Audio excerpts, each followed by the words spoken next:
Good evening. Thank you for joining us for a Tuesday night Bible study tonight. Welcome. It's good to have you. So we are in the midst of Purim. There's different ways to translate it. So we're just going to say it as Purim.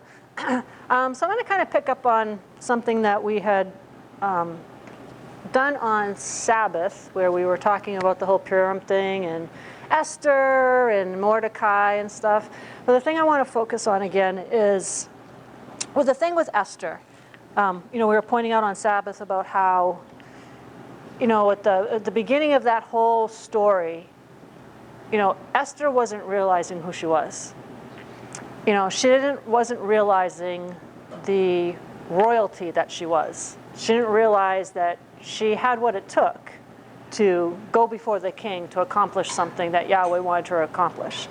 It took Mordecai to open her eyes, to make her realize who she really was, what her potential was, who her true person was. Like we were saying on Sabbath, Mordecai really is the hero of the whole thing with Esther. If it wasn't for him, and a lot of that, exposing the original plot to kill the king, and then talking to Esther about when he found out about the plan to have the Jews annihilated. He really is he's the man of the situation. But Esther played a part too. She was queen. She was the one that was going before the king to do what she needed to do.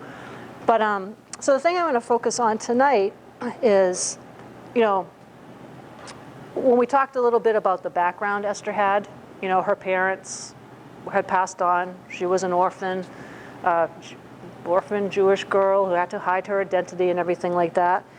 And what Esther once was, she no longer was at the time when we're reading the book of Esther, where Yahweh called her to do what he had called her to do. So, in essence, she became a new person, so to speak. So we're going to kind of talk about that tonight, is about how you're a new you. And that's what it's about. We got to realize who we are, who he has made us to be. And so, we're going to start out, actually, let's start out with 2 Corinthians, in 2 Corinthians chapter 5, verse 17, says, "Therefore, if any person is engrafted in Yeshua the Messiah, he is a new creation, a new creature altogether." Excuse me. "The old previous moral and spiritual condition has passed away. Behold, the fresh and new has come." That's who we are. The fresh and new has come. When you became born again, you became a new you. Okay, the old died off. I remember Dad saying, Pastor Don saying that, you really became into being the date of when you got born again. We all had original birth dates. So, I was January 20th. Kelsey is March 7th. Jordan's December 20th. Different people, we all had our original birth dates. But the day we became born again is when we started over. It was the new us. So I remember Dad's, I don't recall actually the date he said that he became, born again or whatever, but that was his starting point. That was his new beginning. That was not just for Dad, but for all of us. That's when it became for us to be a new you. So, we became a new you. So, and with that, when we became born again, came a new way of living. Or should come a new way of living. A whole totally new way of living. A new way of thinking, a new way of acting, a new way of talking, just a new way of being. Everything is supposed to be new. The old you no longer exists. So no more old, like you became the new you, we have a whole new way of doing things. The old you no longer exists. So there's no more old ways of living. There's no more old ways of thinking. There's no more old ways of acting, no more old ways of talking, no more old ways of being. You're a new you. And that's what we've got to remember. So just with Queen Esther, But what is it, how they say it in Chosen? I used to be one way, but now I'm different.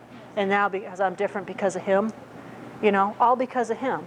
So just like Esther, she was at one point of her life where, yeah, she was queen, and she was going on day by day as queen, and living the life as a queen, and then came to another day when she had to step into who she actually was. She had to rise up to that position of the new person she had been created to be. She had to rise up into a place where, yeah, her new you had to go before the king. And like we were saying on Sabbath, those powerful words that she spoke, if I die, I die. That wasn't words from an old Esther. That was words from a new Esther. That was words from someone who saw and rose up to that level and realized who she was. But like we said, it took Mordecai to help her get there. And we had touched on this on Sabbath. It's like, all of us have somebody that's out there ahead of us, that's been out there ahead of us for a long, long time, who knows, who has the wise ways of doing things and thinking things and saying things and stuff. And we have to take heed to that. Because just like how Esther had to take heed to Mordecai, to be able to walk out properly, there was a proper way of walking that out. She couldn't do anything on her own. She couldn't do anything on her own timing, like we said on Sabbath. She had to properly walk that out ever so precisely to be able to get to that final destination to accomplish what Yahweh called her to do.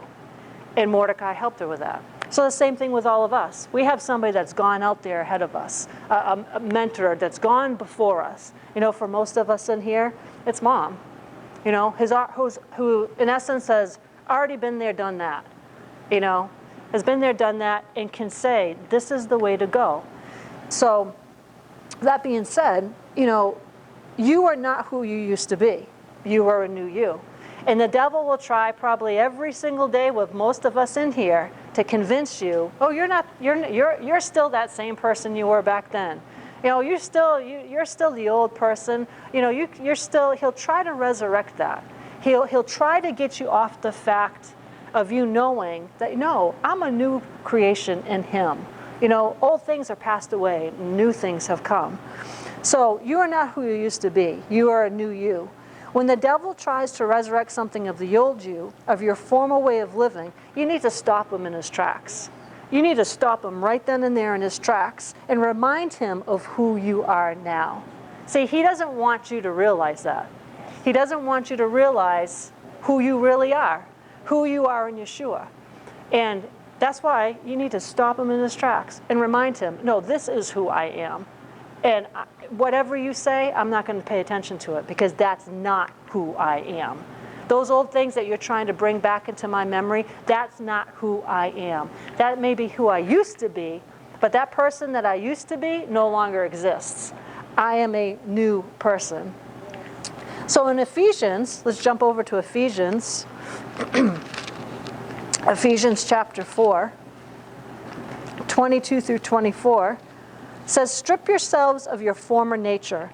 Put off and discard your old, unrenewed self, which characterized your previous manner of life, and becomes corrupt through lusts and desires that spring from delusion, and be constantly renewed in the spirit of your mind, having a fresh mental and spiritual attitude, and put on the new nature, the regenerate self, created in Yahweh's image, godlike in true righteousness and holiness.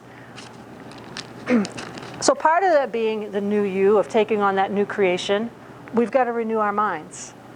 You have to have a renewed mind to realize who you are.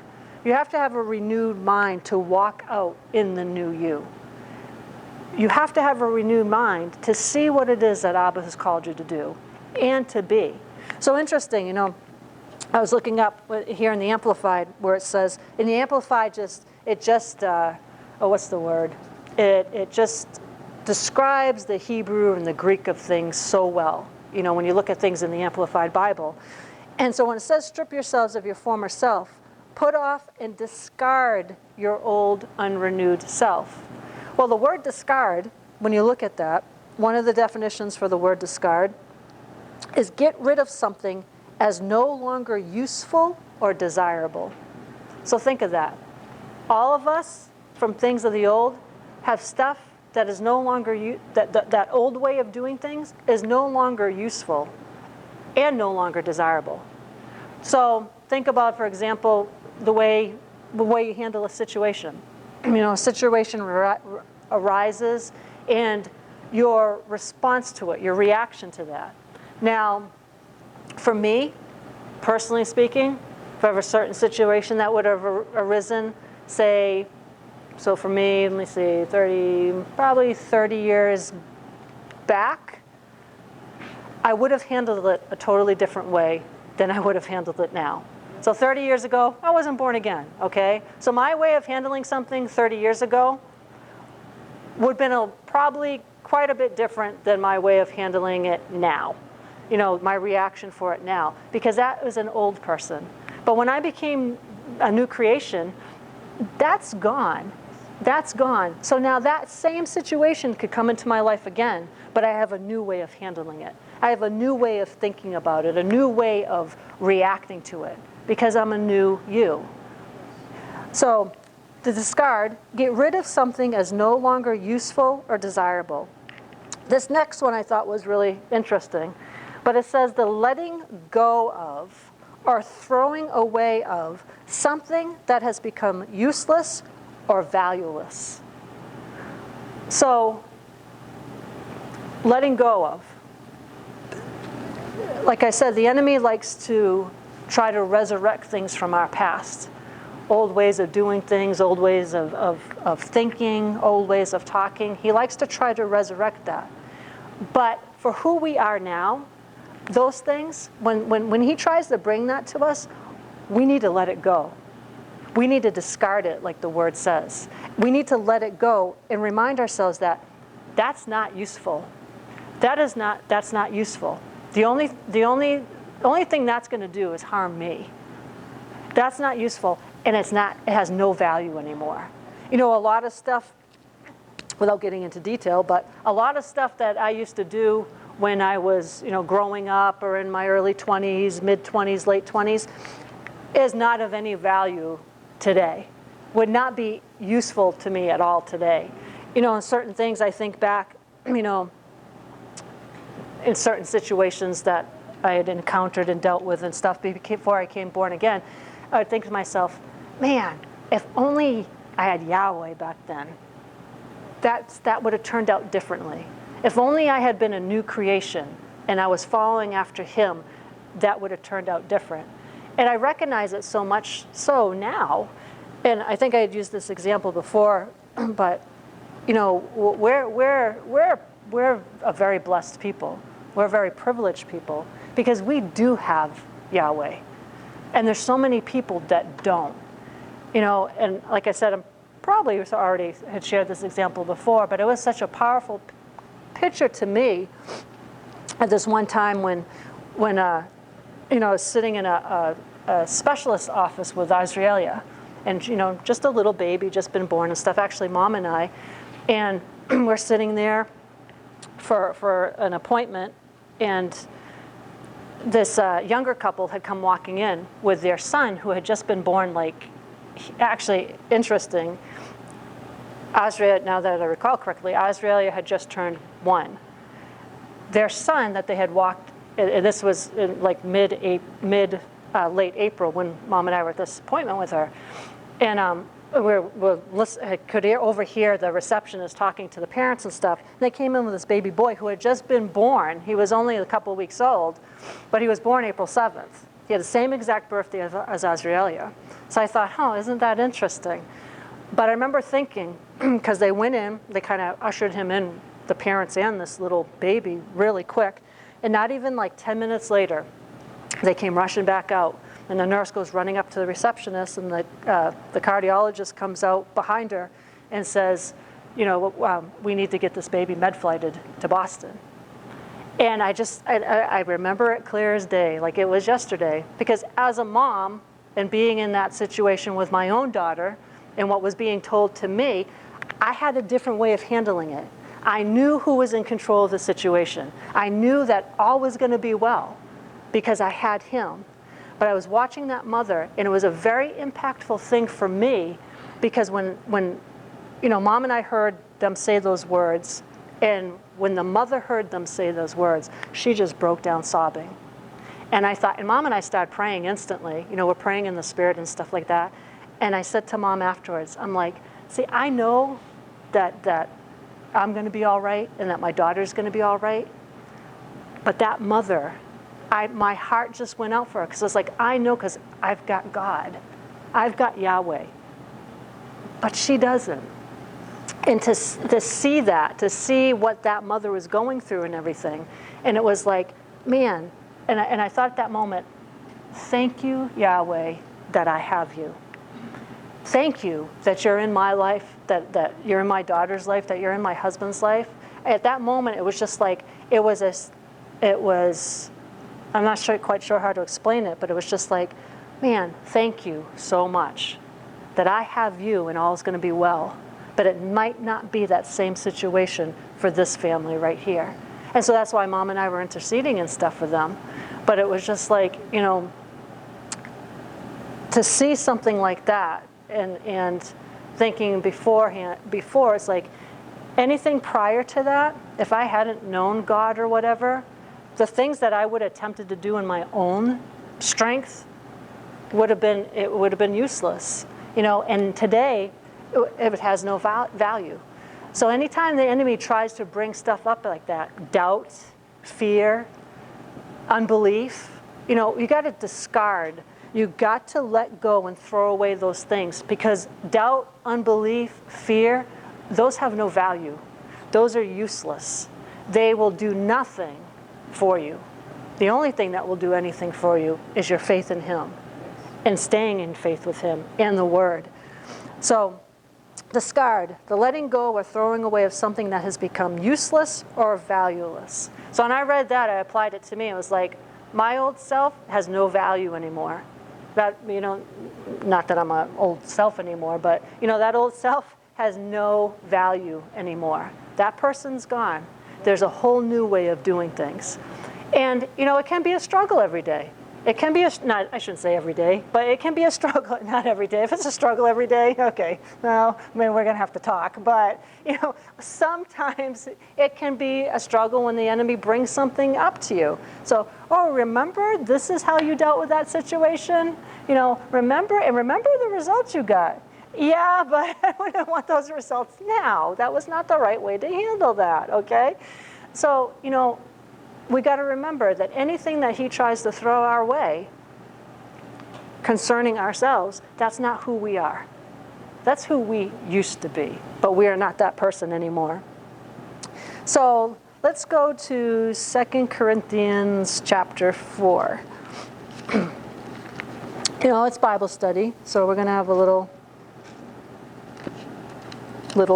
little scriptures, but we're going to have some scriptures here. So 2 Corinthians chapter 4, verse 16. Now, I picked this one out because of that word discard and throwing things out. And I was talking about, you need to let go of fear. You need to let go of doubt. You need to let go of unbelief.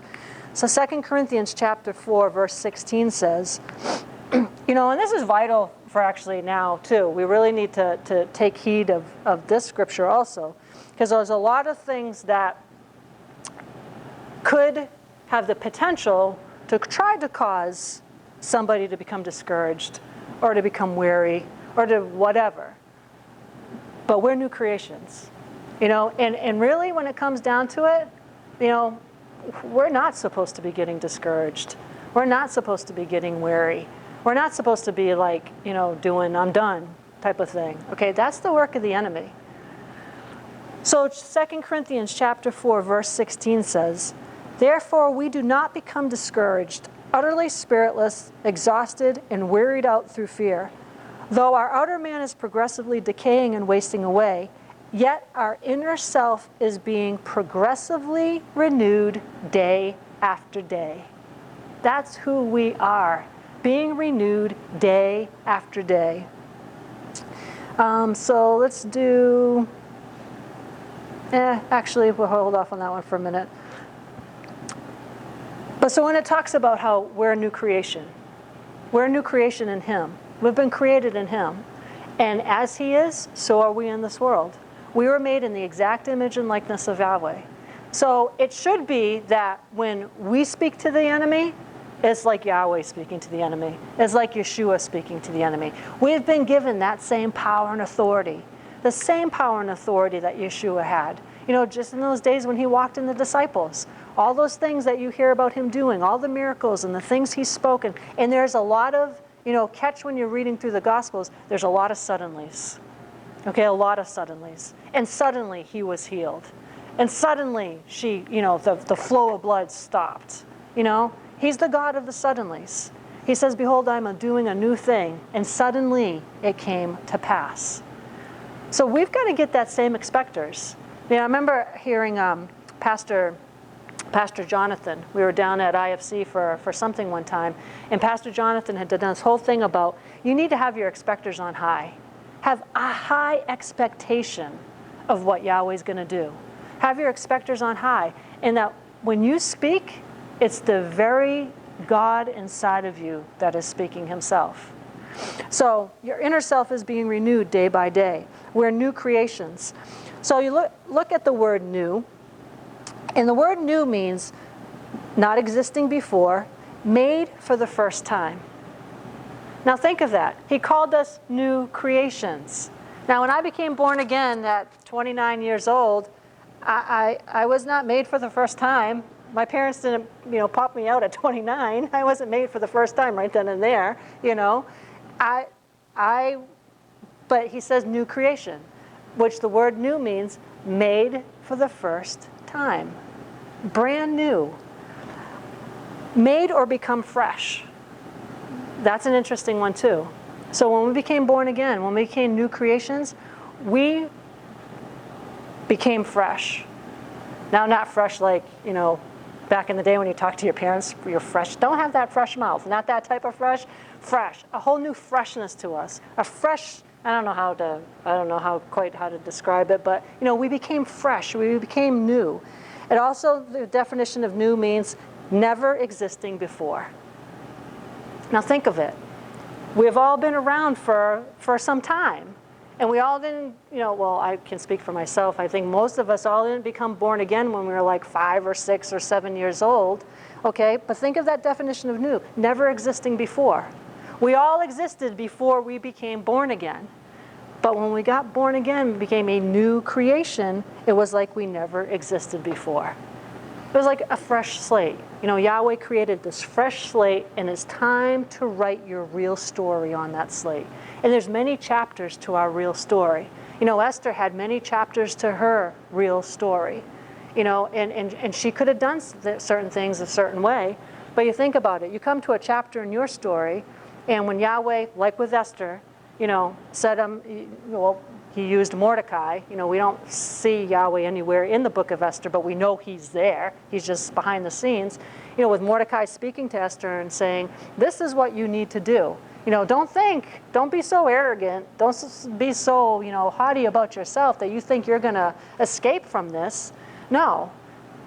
Someone else will rise up and deliver the Jewish people, but you and your father's house will perish. When given that opportunity, we all have a choice to make. It's either yes or no. And if she had said no, the chapter in that story of Esther, in that book, that chapter would have been a little bit different. But because she said yes, her obedience to that completed what Esther's story was supposed to be. It came to the full end of it. It came to the fullness of what Esther's destiny truly was. And she could see it. So that word new. So interesting, in the Hebrew, the word new is kadesh. So think of it. Kadesh, you're new. Kadosh means holy. So they're two close words to each other, kadesh and kadosh. So you have new and you have holy. So in kadesh, it's new, but it's a fresh new thing. So just like with the definition of new, was you're made or become fresh, in the Hebrew, it means a fresh new thing. It also means that the root word of it for kadesh, the word new, means to rebuild, to renew, to repair. So when we became a new creation, what we were meant to do was to rebuild. We were meant to renew, and we were meant to repair. So anything that may have been in our past lives, we're now a new creation where we're able to repair that. We're able to renew that. We're able to rebuild it. So think about it. For some reason, it instantly came to me for this example, but I thought of like relationships. You know, when I'm a new creation now, relationships that need to be restored, that should be restored, you know, the right relationships. Well, as a new creation, you know, I now have the opportunity of that to rebuild it or renew it or repair it. And that's what we've called to be, you know. Now, interesting too, you know, that was in the Hebrew. In the Greek, and the Greek has a little bit more distinction of how it takes that word new. And so in the Greek, there's actually two words for the word new.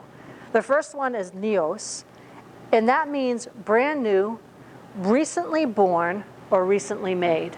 So think of it, born again, okay, recently born. We became new creations in Him. We were recently born into Him. The second Greek word is kaino, and that means new, especially in freshness. Catch how many times these definitions say something about the word fresh. You know, says something about becoming fresh, a fresh new thing. There was one translation that I read, and I didn't add it into here, but it says to be refreshed. So that goes right along with, you know, rebuilding, renewing, repairing, being refreshed. But also that Greek word kaino, not only does it new, especially in freshness, it means to be different, okay, which is what we're called to be. We're called to be different. We're called to be set apart from the world, called to be consecrated and set apart and holy and, you know, live holy lives, not to live like how the world lives. But just like in the Hebrew with rebuild, renew, and repair, the Greek has refreshed, renewed, and restored. That's who we are.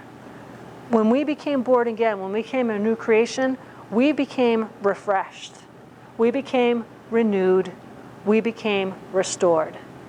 And we need to start living that out. Just like when Esther saw what her true identity was, and that's what it comes down to. You need to realize who you really are. You need to realize how He sees you. It doesn't matter how man sees you.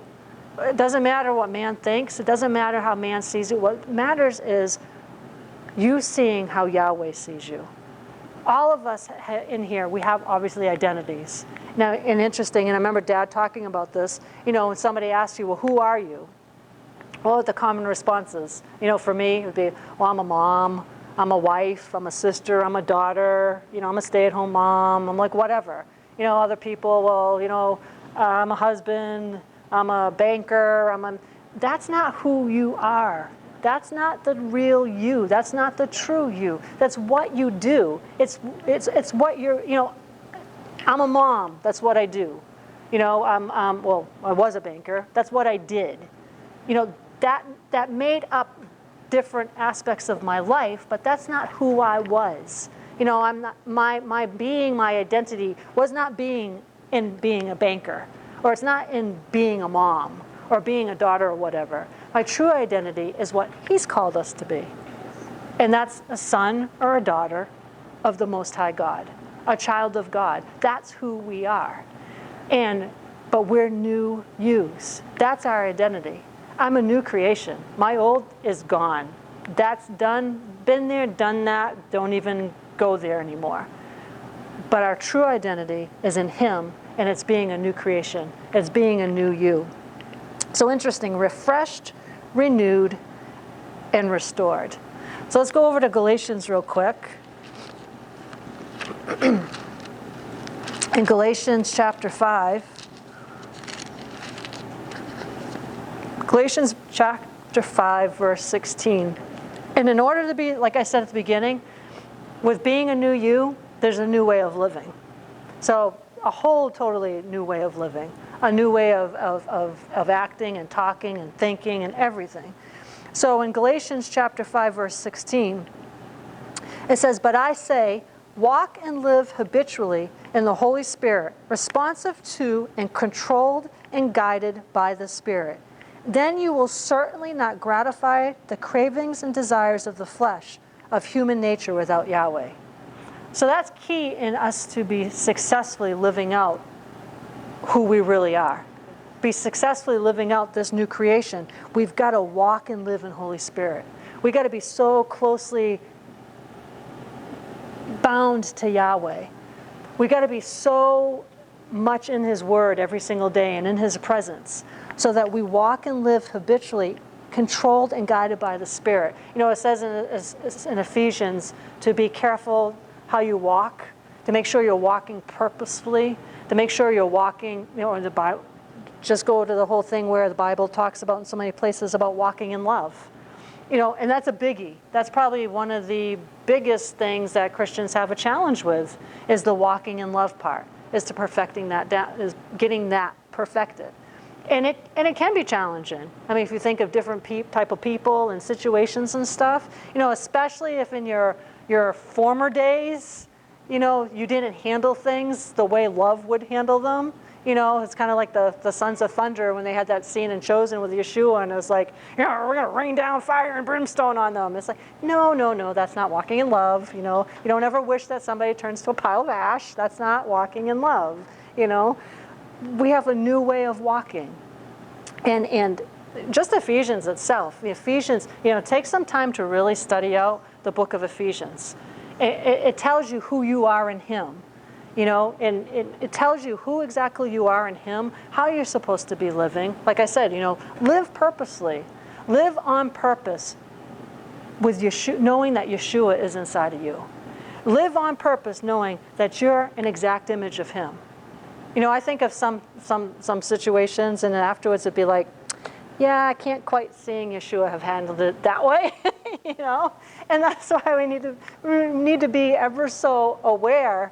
You know, think to yourself, yeah, He's right here, you know, but He does. He sees our every action. He knows our every thought. He knows, you know, He's like, really? You had that thought? You didn't think I was going to find out about that? You know, He knows everything.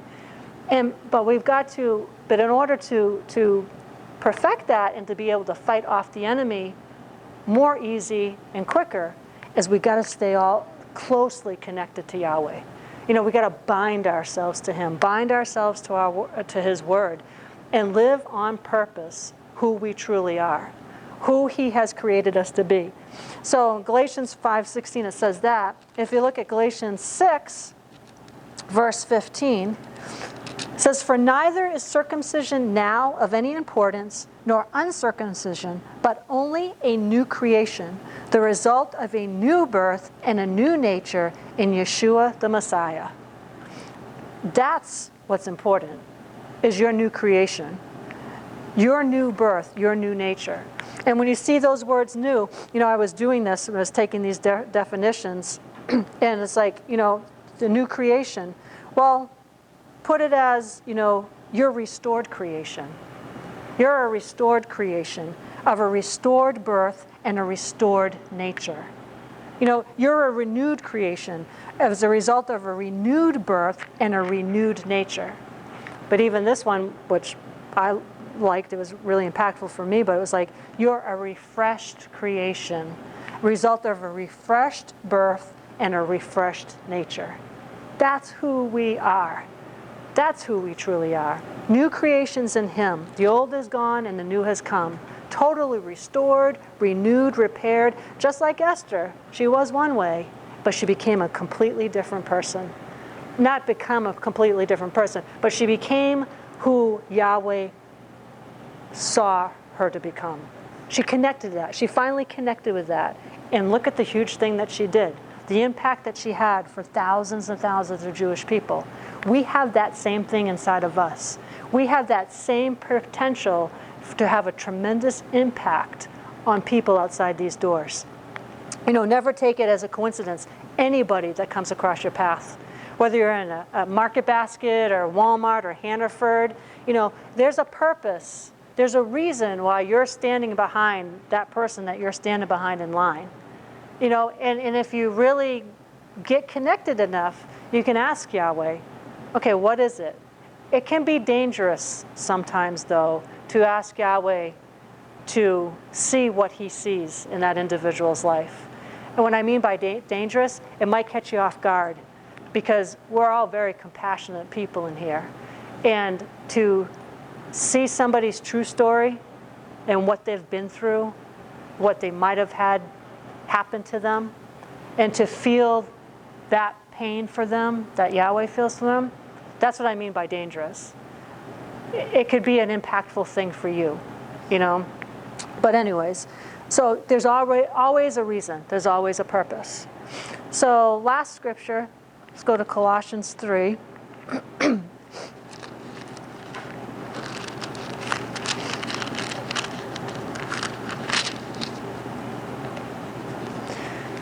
And this kind of sums it all up. This is who we are.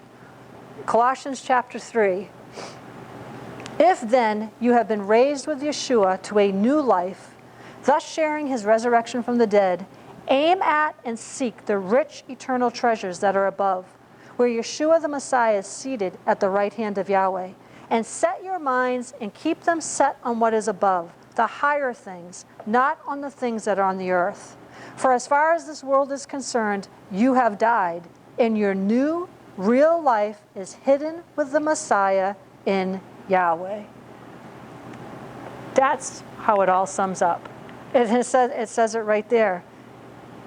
For as far as the world is concerned, you have died. As far as anything, when we became born again, we have died. And our new real life. Catch that. Real life. That's what our real life was. That past life, that wasn't our real life. That wasn't our true life. Now is our real life. And if you jump over to verse 12, it says, clothe yourselves, therefore, as Yahweh's own chosen ones, his own picked representatives, who are purified and holy and well-beloved by Yahweh himself, by putting on behavior marked by tender-hearted pity and mercy, kind feeling, a lowly opinion of yourselves, gentle ways, and patience, which is tireless and long-suffering and has the power to endure whatever comes. This is how the Amplified ends this. Has the power to endure whatever comes with good temper.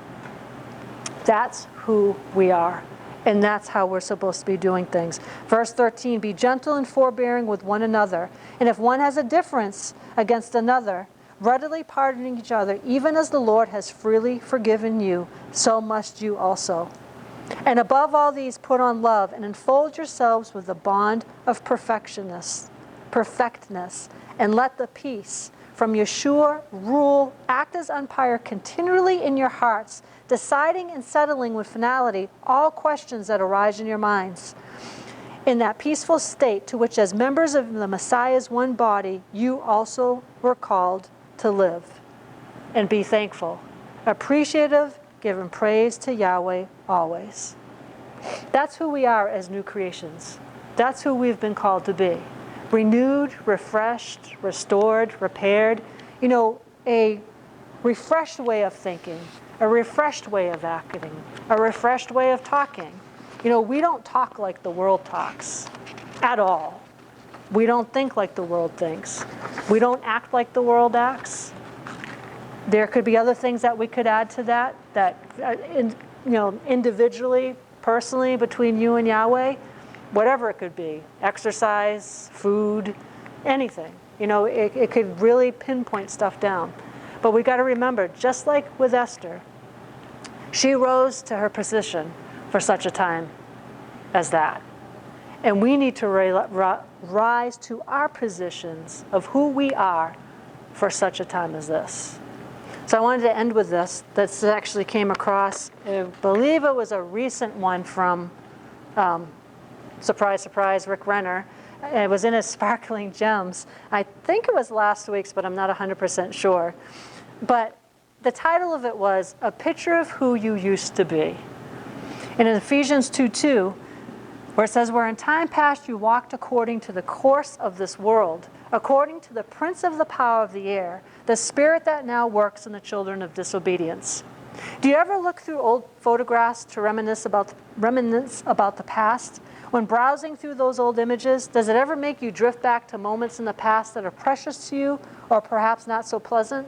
Photographs are reminders of who we were back then, what we once looked like, what we once did, and so on. You know, all of us have looked at pictures from past, and it triggers memories. You know, so you could see a certain picture and you'd be like, oh, I remember when I did that. And be like, oh, that was a joyful time or whatever. And then, or another picture has been like, oh yeah, I remember that. Yeah, that wasn't such a cool thing, or whatever. It triggers different things when we see pictures. Ephesians 2:2 is like looking at a photograph of what you were like before Yeshua the Messiah came into your life. It says, wherein in time past you walked according to the course of this world, according to the prince of the power of the air, the spirit that now works in the children of disobedience. The King James Version says, wherein in time past. But the Greek could be better translated back then. Paul is reminding his readers of what they were like before the grace of Yahweh touched their hearts. With this one statement, he reached into his pocketbook, pulled out a stack of old photographs, and began flipping through them, searching for one old photo that would remind them of their past. When Paul wrote Ephesians 2:2, it was like he held that old photo up in the air and said, hey, look at this. Do you remember what you looked like back then? Then Paul reminds his readers, back then you walked according to the course of this world. The word walked is the Greek word peripateo, a compound of the words peri and pateo. The word peri means around, and the word pateo means to walk. When these are joined together, it means to walk around habitually in one general area all the time. The Greek grammar implies that it is a path from which these people cannot deviate. You might say they are trapped on this path, bound to walk it again and again. They are locked in this one general sphere and can't find their way out by themselves. The verse goes on to say, back then you walked according to. That phrase, according to, is from the Greek word kata, which portrays something that is forceful or dominating. By using this little word, Paul reminds us that before we met the Lord, we habitually walked around under the dominating influence of this world, unable to alter the path we were taking. Think of that. We had no source to help us see that we were on the wrong path.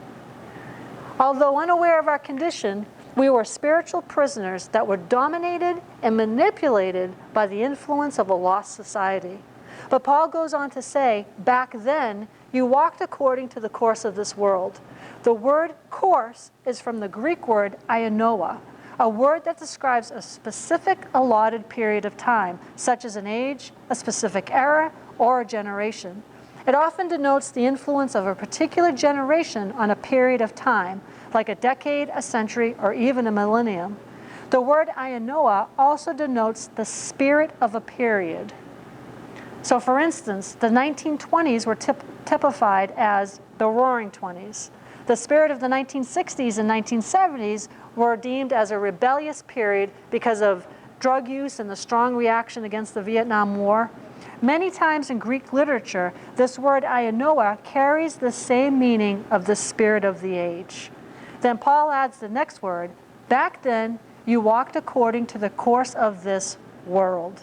This word world in Greek is cosmos, a word that depicts something that is fashioned or ordered. In this verse, it denotes systems and institutions in society, such as fashion, education, or entertainment.